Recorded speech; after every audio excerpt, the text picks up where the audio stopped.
Hello and welcome to What Rules Podcast. I am one of the founders of Color Forward. My name is Alisa Montilla. I am a vision producer and executive coach at the Happy Cactus. And I am here with my co-founder, co-host, Dr. Merary Simeon. She is an HR executive and a motivational speaker as well. And speaking of speakers, we have an amazing speaker as a guest today, Elaine Montilla. She is the founder of 5X Minority and the Assistant VP and CIO for Information Technology at CUNY. We're going to get to know a lot more about her today. I am pumped about this topic because we are talking all about how to turn your insecurities into your superpowers. Now, I know I asked Merary before this, Dr. Merary, to think about it. And I want to start with you before we get to Elaine, just to set us up here.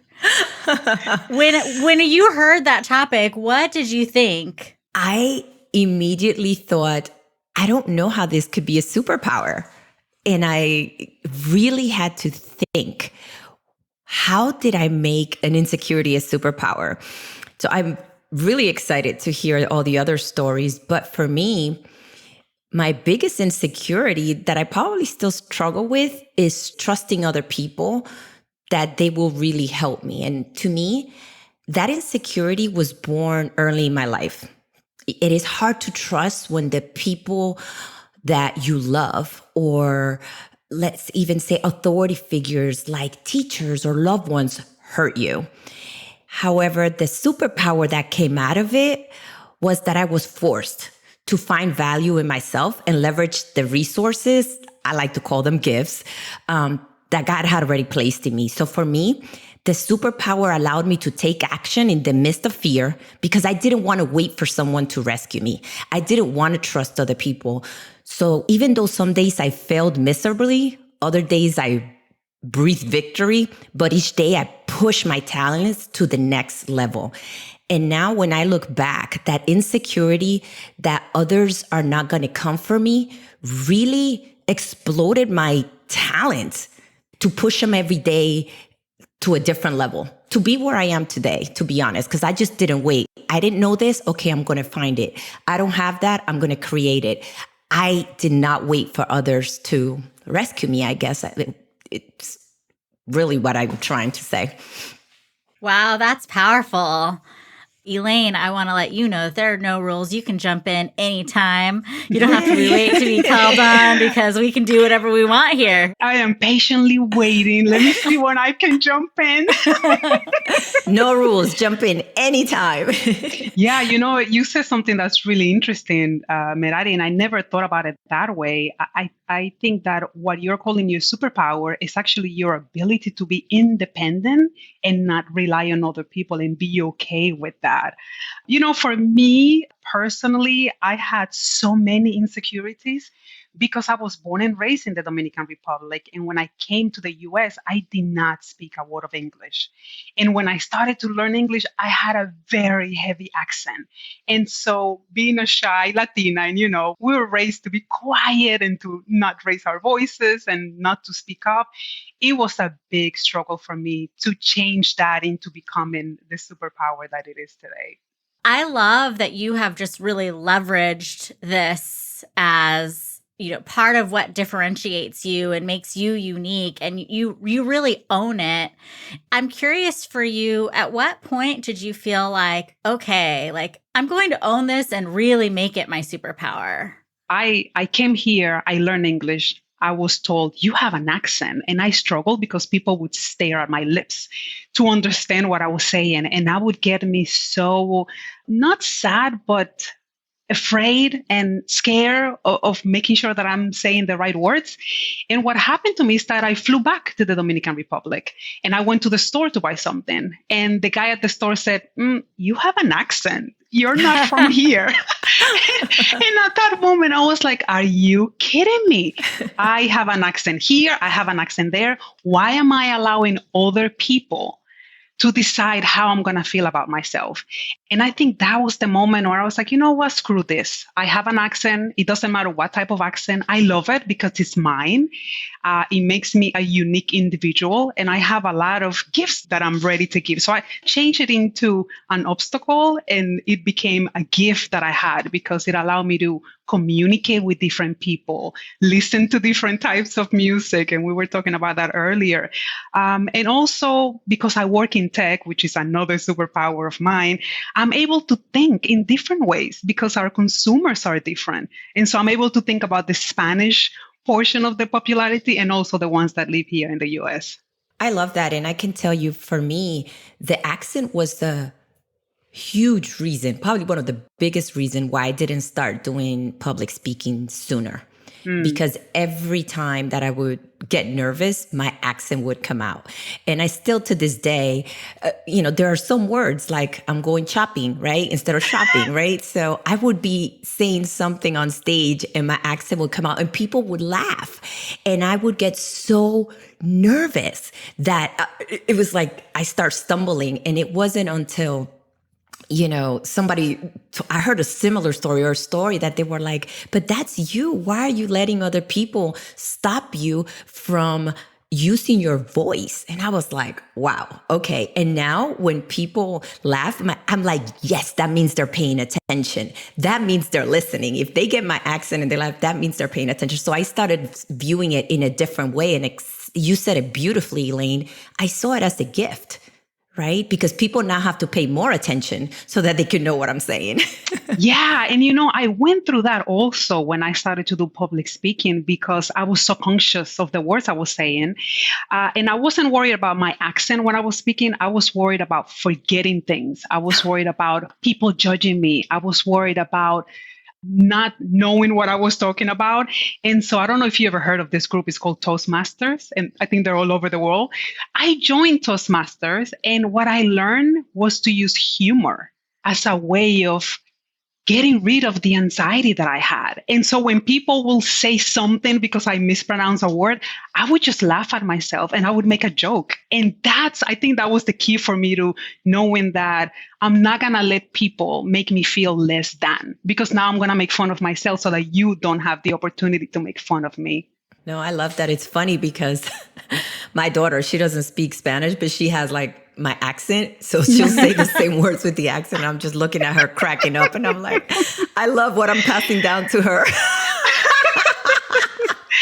I love it. And I think that's the other part of us thinking that we don't have superpowers is culture, Yes. and society, because we have all of this conditioned thinking and people are making us feel like having an accent is something that is not good. Having curly hair is something that is not good. Having dark skin is not good. And it's that process of knowing that you have a voice and you could challenge the status quo and, create your own rules. Who created these rules anyways? What rules? I'm just going to find every opportunity to say, what rules? What rules?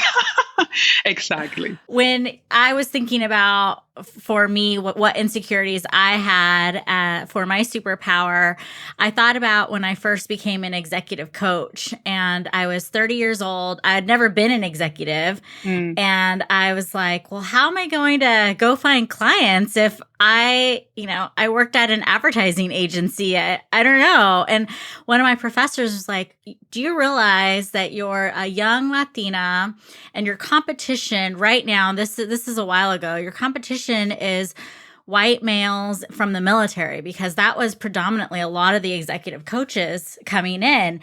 And he was like, this is a perfect time to build your business. And I didn't. I wish I had taken that advice, but I was still too insecure. I felt like I had to go climb the corporate ladder myself. So that's the path that I went down. And before I got to the place that I thought I needed to get to, which now I know I who cares, right? What rules? But before I did that, I met the CEO. He was a client. He was a marketing client of mine. And I was working with him in his tech company. And he said, oh, wait, you do executive coaching? I just read an article in the New York Times about how we need younger voices to empower us and give us a different perspective. So he asked me if he could be my client. And he was my first real CEO outside of my personal network. And it was amazing. And later, as we started working together, he asked me how old I was. And he was like, oh, you're actually older than I thought you were. Oh my God. He's like, but I guess it'll do. Did you fire him? No. Talking about age. Right. But you know what's amazing? In my office, if you walk into my office now, I have a sign right on my door that I make sure everyone reads before they enter my office. And it says, don't believe everything you think. Love it. And what you just said took me back to that because I, for many years, dealt with imposter syndrome. And I know a lot of people say, that doesn't exist. Men created that. It doesn't matter. We feel it, right? And that's what matters to me. And so one of the things that I did, and I share this with the young women that I mentor, is collect evidence. And so I spent a lot of time writing down all of my accomplishments. And I've been doing this for over 5 years. And so every time I hear that little voice in my head coming back and saying, who do you think you are? You are Latina and you think you could be a CIO. I go back to that document and I'm like, last year I did this and I did this and last week I completed this and then I close it and I meditate, so that also helps. But I think it's the little voice in our heads that sometimes says, you know what, I don't think you're ready for this. And we need to learn to challenge that voice and question the voice and not believe what it says all the time. I love that term collect evidence because confidence comes from your past achievements. Exactly. And it's something that happens from before. When you were in Toastmasters, you weren't a confident speaker, but after you practice and practice and practice, now you're a TEDx speaker, you're speaking all over, and you have the confidence because of the work that you put in. And that's the evidence of your expertise. And I do that with clients. I didn't have a term for it, so thank you. Steal it. You can steal it. Totally stealing it. Collect evidence to build confidence. Yeah. And you know what happens, especially for Latinas, is that we are waiting for other people to validate us, right? Mm-hmm. Instead of knowing that we are the ones that need to validate ourselves. And so I don't know if you know Dr. Brené Brown. She talks a lot about vulnerability, which is another one of my superpowers because I'm an empath. And so I'm very sensitive. And as a leader, especially during the pandemic, it has helped me so much connect with my teams and connect with my staff. And so I praise myself all the time. I tell myself what a good job I'm doing. I high five myself when I feel that I completed something that was really meaningful to me. And I think it takes practice, but we need to start, seeing the value that we have for ourselves instead of waiting for my boss to tell me that I did a good job or my mom to tell me that I'm a good daughter. I think we're in a cycle sometimes that it's really hard to come out of. I go back to what you said about collecting the evidence. I think we got to really take a look at what we've achieved. And many would say, well, I'm not there yet. And I always go back to resiliency. I'm like, look at the things that you've experienced in your life. They may not have a certificate. They may not have a title, but whoa, the things you've been able to achieve, others haven't. And I think sometimes when we start collecting those evidence, we really need to look more than just the workplace, but look at the things that we've been able to survive. Number one, as being a woman. And number two, being a Latina. And number three, being a working mom. And don't let me get on because I have like 10 pages. But I love that, Elaine. It's like, give yourself credit because sometimes we think we make up these rules, which now we say, what rules that oh, it has to be this way. This is what women do, or this is what we've seen, or this is what we go through as mothers or Latinas or whatever it may be in this country. And it's not true. And sometimes that stops us because we look at, well, I don't have the experience. And how many of us have heard we don't have the experience for that? No, we do. It may not look like the way the world wants to see it, but we have the experience and more potential than they can handle. Yeah. And something that I learned recently doing some research for a talk that I had is that even when it comes to getting hired and having a job, women look at the job descriptions that people are putting together online. And unless we have 100% of the qualifications, we don't hit apply, which is insane because men could have 50% of the qualifications. And they're like, I could do this. That's fine. So I want to empower women to understand that you have what it takes. And if you don't, you could learn it. You could get it. And one of the reasons I created 5X Minority was a way for me to turn, right? All of these things that I thought were some things that were, putting me down or not helping me, to turn all of that into my brand. I made it my brand. 5X Minority. I mean, it's all these things that I struggled with, being a female and being a lesbian and being a Latina and being a woman in tech, which is insanely challenging these days.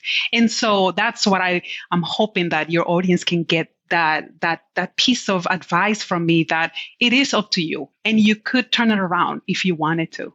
I think that's the beauty of asking ourselves what rules. Is if we don't look at it as like, it's not a rule, you can walk right through it, you could break it, you could do whatever you want with it, then the sky's the limit. Yeah. And also, try new things and see what happens. Yeah. See what happens. If it doesn't work, you turn left. And if it works, you keep going forward. We had a guest a few months ago who said, why not? And she moved as a single mom to another country to start another job. And she said, why not? And then she moved to another place, same situation. And it was always, why not? And that's gradually she grew that way. And one of the things that both of you said kind of struck a chord with me, because thinking about that evidence, collecting the evidence of not just your achievements, but what you've been able to overcome. That is super powerful. If you can think through not just what you've done, but how you've persevered and all the adversity that you have faced, that you have now turned around. And Elaine, earlier you had said you redefined your insecurities. And I love that idea of redefining what are these things that actually make me amazing. Yeah. I was talking to one of my friends last week and we were talking about quotes. And she was saying, oh, God, I have so many quotes. And I said, you know what? I have one. I could tell you my favorite quote in 2 seconds because it helped me redefine myself. So if you ladies are ready, I want to share my favorite quote with you. It's from Dr. Wayne Dyer. And it says, when you change the way you look at things, the things you look at change. And I can tell you that quote changed my whole life because we grow up seeing ourselves a certain way because society tells us that if you're Latina, you're supposed to do X. And my question for everyone listening is, why do you need to do that? Are you questioning the things that are being thrown at you? And I know that because I have all these titles that society wants to give me, they've tried to put me in so many boxes. I mean, I have 100 boxes that society tries to put me into. And that's the constant fight, trying to get myself out of the boxes. And I think as I grow older, the process for me is actually unlearning all of the things that without knowing my mom transferred to me or my teachers transferred to me or even my mentors, because not all mentors are perfect 100%.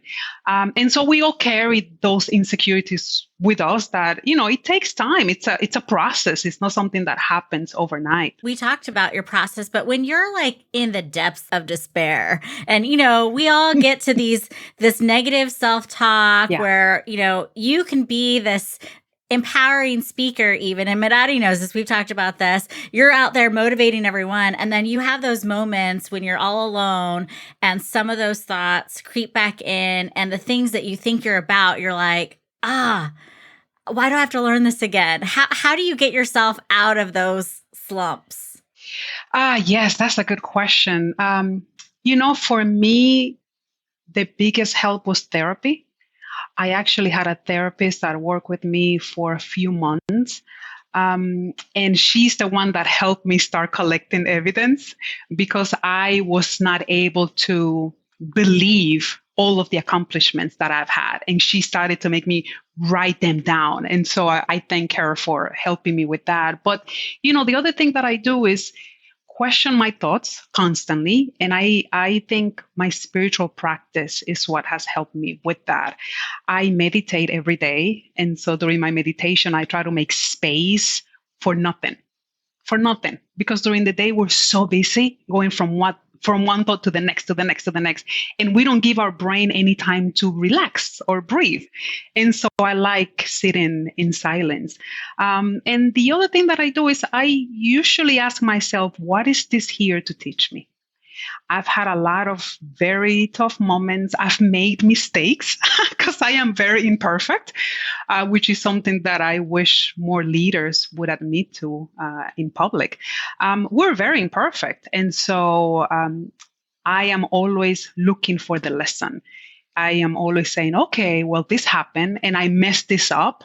What is this here to teach me? And then I write it down. I journal a lot. And so it helps me to remember because I think words are very powerful. That's why I like writing poetry. And so I write it down and I say, you know what? I messed this up.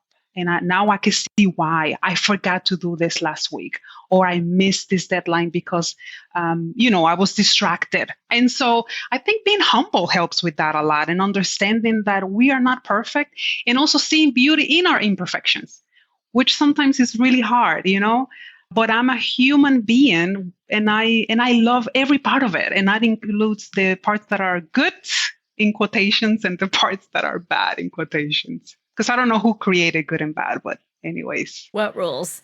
What rules? This is going to turn into an existential podcast. That's right. What somebody thinks is good for them may be bad for me, so it's vice versa. So what rules? It's up to you. What rules? Yeah. And growing up, it was interesting because I never grew up thinking that I could go into tech, because in my family, that was something that men would do. And if you look at television and if you see commercials, you don't see girls. I think it's changing now, thank God. And you see more female scientists and, technicians and leaders. But we have a long way to go. And I think one of the things that I'm trying to accomplish is to make sure other girls could see me as a role model, because I didn't have that many when I was growing up. And so that's what I walk in saying every day. What rules? Of course, I'm a woman and I am in tech, and I'm going to sit in this room full of men and run a meeting, because why not? And you're like, I'm a minority, but I'm a 5X minority. And not only that, but I'm going to make it my whole brand so that if anyone has any of these X's, you can see that I can do it. I know. Yeah. But, I have a lot of privilege too. And I want to take a moment to recognize that, because I know that even when it comes to, belonging to the LGBTQ community, I can get away with a lot of things because people don't see it as soon as I enter a room. And so I'm mindful of that. And I want to bring that up and make sure that everyone that hears me, happy Pride, by the way, this is Pride Month. It's also powerful to understand all of the power that we have and the opportunities that we have that other people don't have.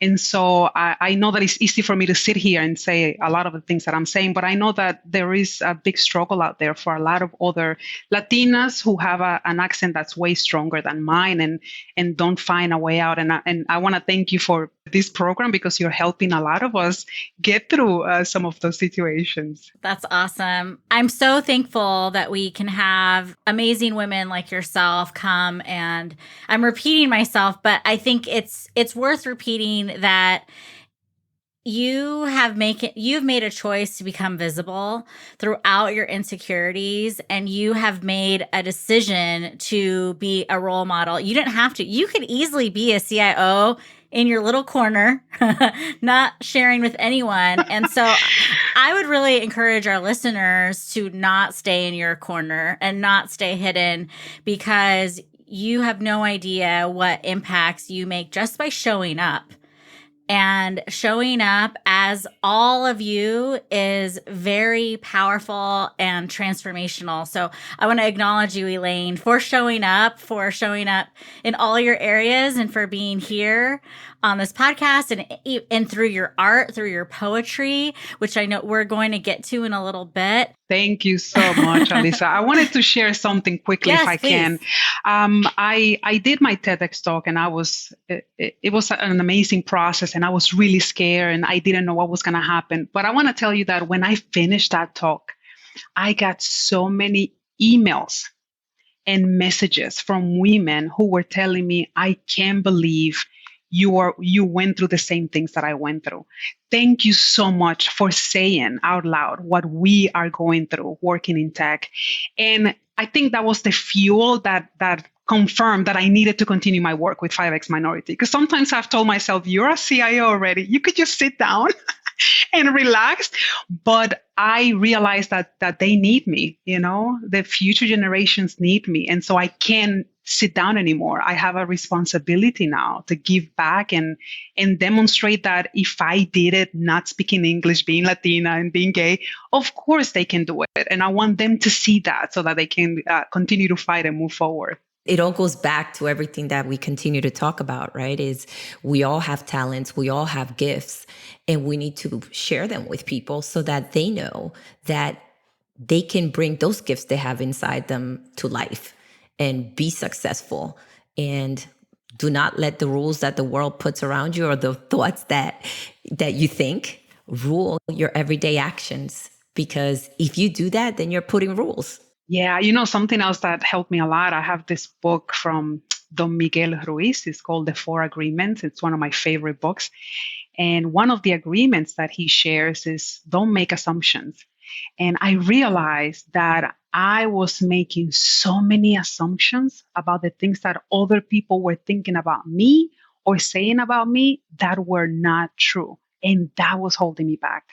So if you could please take one thing from today, don't believe everything you think, but also, ask questions and stop making so many assumptions. I've been in rooms where I think people are talking about me and they don't care about me at all.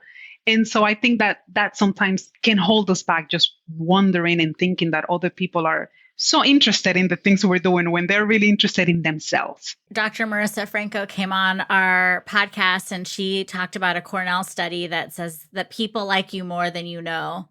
And when we think that we assume that they don't like us or that they're judging us or whatever, it actually holds us back. Exactly. And just so you know, I'm in the group with Marissa and Vanessa Santos. So I want to give them a shout out quickly. We have this group of women and we support each other all the time. And every Friday we share our wins. And it is so amazing to see how women can support other women. And so I was delighted when you mentioned her name because I love both of them. Yes. Oh, that's fun. I just chatted with Vanessa earlier today too. Small world. I love it. Cool.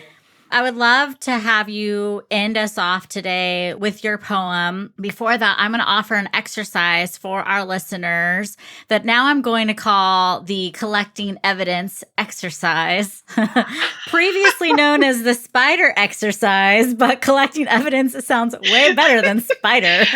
I love it. I'm going to charge you, Alisa. I know you should. So, okay, this is what you're going to do. And, you're going to draw a circle in the middle of a piece of paper with a lot of lines coming out. So it's going to look like a big sun or a spider. And this is your way to collect evidence. And in each of these legs of the spider, you're going to write your achievements, things that you're proud of, and any adversities that you've overcome. And this evidence collection, it looks like a spider because that's how we think of ourselves, but then it ends up looking like a bright sun. And this bright sun is what you can take away. And when you forget who you are, this is the evidence that has brought you up to this point. And you can renew this exercise anytime or add legs at any time you want. And when you forget, you have a visual aid of everything that you've achieved, everything that you've overcome. And so I want to thank you, Elaine, for giving me the new collecting evidence name. And you're welcome. Listeners, do try this at home. I love the sunshine piece of it, though. It's like, be the light. Yeah, that's the first thing that came to my mind when you started describing. I was like, oh, that's a sun, and we have rays that are coming out and illuminating the world and other people around us. I love it. Merary, before we end, do you have anything that you would like to share? That was so inspirational. I was about to interrupt you and say, look at you being all inspirational and stuff with the sun. I mean, that was beautiful. Be the light. Be the, leverage. Each ray represents a gift.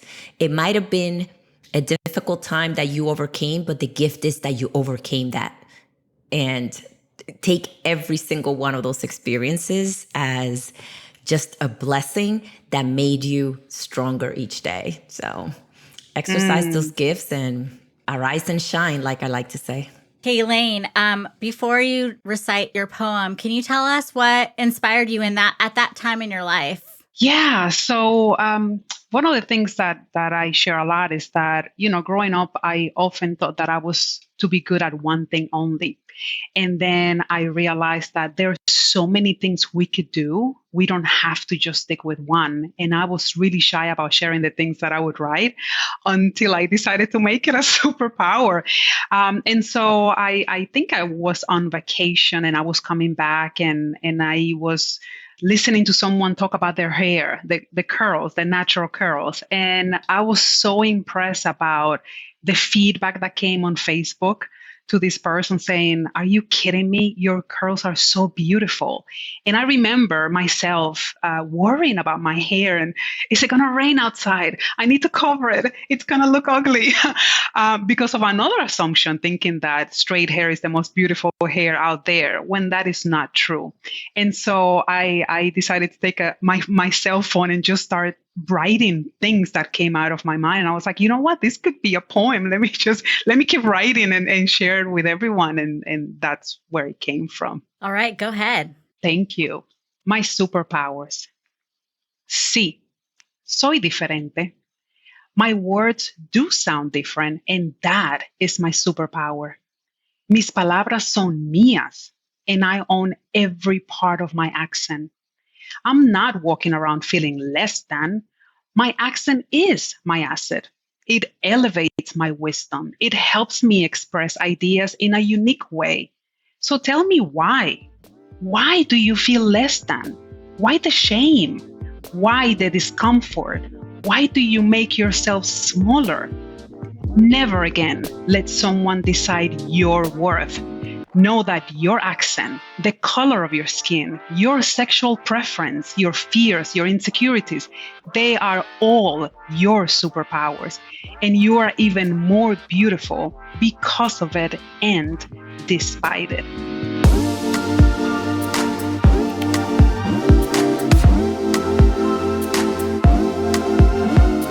Want to know how breaking the rules can help you level up your career game? Search What Rules Podcast on any social media platform and join our members-only group on LinkedIn, where we discuss rule-breaking strategies for multicultural women. What Rules is a production of Color Forward. The show is produced by me, Alisa Monjadas, with editing and fabulous sound design by Mathar DeLeon. Visit colorforward.com for more stories, events, and of course, all the episodes of What Rules.